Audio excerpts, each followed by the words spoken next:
Hello दोस्तों, राधे राधे। दोस्तों, जैसा कि आप सभी को मालूम है कि आज मौनी अमावस्या है। मौनी अमावस्या के बारे में सभी जानते हैं। मौनी अमावस्या के दिन पवित्र नदियों में स्नान करना बहुत शुभ और फलदायी माना जाता है। शास्त्रों में मौनी अमावस्या का विशेष महत्व बताया गया है। मौनी अमावस्या के दिन भगवान शिव जी और विष्णु जी की पूजा करने का विधान है। इस अमावस्या के दिन स्नान करने और दान देने का बहुत ही ज़्यादा महत्व होता है। अमावस्या के दिन पितर देवताओं को भी समर्पित होता है। जो मनुष्य मौनी अमावस्या का व्रत करता है उसे अवश्य ही इस कथा को सुनना या पढ़ना चाहिए। मौनी अमावस्या व्रत कथा। बहुत समय पहले की बात है। कांचीपुरी नाम का एक नगर था। उस नगर में देवस्वामी नाम का एक ब्राह्मण रहता था। उसकी पत्नी का नाम धनवती था। देवस्वामी के 7 पुत्र तथा एक बेटी थी। उसकी पुत्री का नाम गुणवती था। ब्राह्मण ने अपने 7 बेटों की शादी कर दी थी। जब गुणवती विवाह योग्य हुई तो ब्राह्मण ने सुयोग्य वर ढूंढने के लिए अपने सबसे बड़े बेटे को भेजा। शादी के लिए जब गुणवती की कुंडली एक पंडित को दिखाई गई तो उस पंडित ने बताया कि विवाह होते ही गुणवती विधवा हो जाएगी। यह सुनकर ब्राह्मणी बहुत दुखी हो गए। उन्होंने पंडित से उसके दोष को दूर करने का उपाय पूछा तो पंडित ने बताया कि सोमा धोबन आपके घर आकर पूजन करे तो यह दोष दूर हो सकता है। अगर गुणवती विवाह से पहले सोना धोबिन को लाकर उससे पूजा करवाती है तो उसके आशीर्वाद से यह दोष दूर हो जाएगा। ब्राह्मण के पूछने पर पंडित ने सोमा धोबिन के बारे में बताया कि सोमा धोबन सिंघल द्वीप में रहती है। पंडित जी की बात सुनकर देवस्वामी का छोटा पुत्र अपनी बहन को लेकर सिंघल द्वीप जाने के लिए सागर तट पर गया। वहां पहुंचकर दोनों भाई सागर पार करने की चिंता में एक पेड़ के नीचे बैठ गए और बातें करने लगे। जिस पेड़ के नीचे दोनों बैठे हुए थे उस पेड़ पर एक गिद्ध का घोंसला था। उस घोंसले में गिद्ध अपने बच्चों के साथ रहता था। गिद्ध के बच्चे उन दोनों की बातें ध्यान से सुन रहे थे। उन दोनों को वहाँ बैठे बैठे शाम हो गई। शाम को जब गिद्ध के बच्चों की माँ लौट कर आई तो अपने बच्चों को भोजन करने के लिए कहा तो उन्होंने भोजन नहीं किया।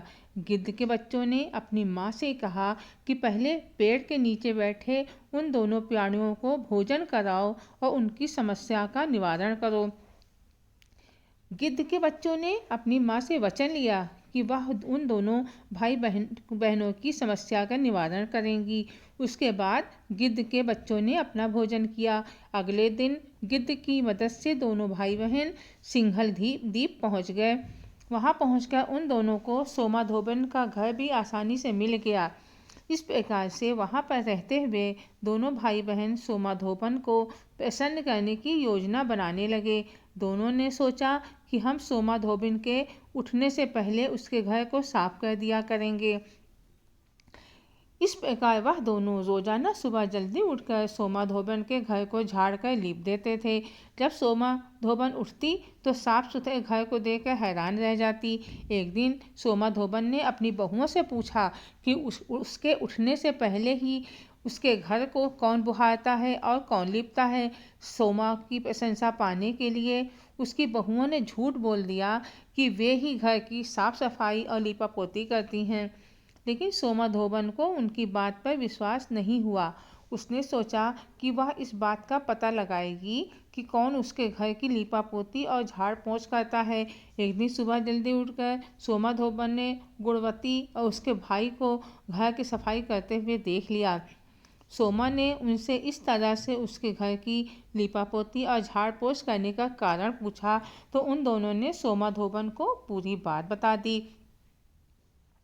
उन दोनों भाई बहन की बात सुनकर सोमा धोबन ने उनकी मदद करने का फैसला किया और बोली कि मैं तुम दोनों पर बहुत प्रसन्न हूँ और उचित समय आने पर वह उनके घर पहुँच जाएगी। परंतु भाई बहन के आग्रह करने पर सोमा उन दोनों के साथ चल दी। घर से चलते समय सोमा ने अपनी बहुओं से कहा कि यदि मेरी अनुपस्थिति में किसी का देहांत हो जाए तो उसके शरीर को नष्ट नहीं करना और मेरे आने का इंतजार करना। बहुओं को समझाने के बाद सोमा धोबन दोनों भाई बहन के साथ कांचीपुरी पहुंच गई। उसके पहुंचने के दूसरे दिन गुणवती के विवाह का कार्यक्रम शुरू हो गया। सप्तपदी होते ही गुणवती का पति मर गया। सोमा ने तुरंत अपने संचित पुण्यों का फल गुणवती को प्रदान कर दिया। उसके बाद गुणवती ने भगवान विष्णु जी की पूजा कर पीपल के पेड़ की 108 बार परिक्रमा की, जिसके बाद गुणवती का पति जीवित हो गया। सोमा धोबन उन दोनों को सौभाग्यवती होने का आशीर्वाद देकर अपने घर लौट गई। इधर सोमा धोबन के घर पर गुणवती को अपना पुण्य फल देने के कारण सोमा के पुत्र और पति की मृत्यु हो गई। सोमा ने पुण्य फल संचित करने के लिए रास्ते में पीपल की छाया में श्री विष्णु जी का पूजन करके 108 बार परिक्रमा की। उसके बाद सोमा धोबन के घर उसका पुत्र और पति पुनः जीवित हो गए। इसलिए प्रत्येक मनुष्य को माघ मास में मौनी अमावस्या के दिन स्नान करना चाहिए और कथा श्रवण करनी चाहिए। तो दोस्तों, कथा आपको कैसी लगी प्लीज़ कमेंट बॉक्स में ज़रूर बताएं। राधे राधे।